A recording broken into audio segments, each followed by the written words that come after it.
ওখান থেকে এক হাত ছোঁয়াত উপরে ওটার লাশ নিয়ে গেছে।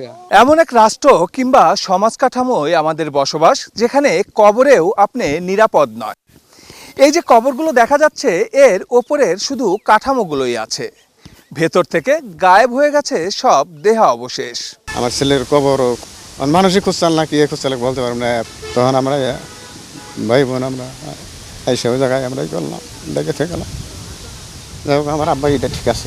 যখন যারা দেখছে যে যার আত্মীয় নেয় এই লাশটা নিয়ে গেছে, তারা যে তাদের যে আবেগ প্রবণ কান্না, এটা আসলে ভাষায় প্রকাশ করার মতন না। অনেকেরই মা আছে, বাপ আছে, বোন আছে, সবারই এখানে আসল ঠিকানা। এখানে এসে যদি আমরা না পাই তাহলে তো আসলে খুবই দুঃখজনক। মরার পরে নিরাপদ স্থান হলো কবর। সেখানেও যদি আমরা নিরাপত্তা না পাই, আমরাও একদিন মরে যাব, আমরাও একদিন থাকবো না। আমাদের নিরাপত্তা কই? ওখান থেকে এক হাত ছোঁয়াত উপরে ওটার লাশ নিয়ে গেছে।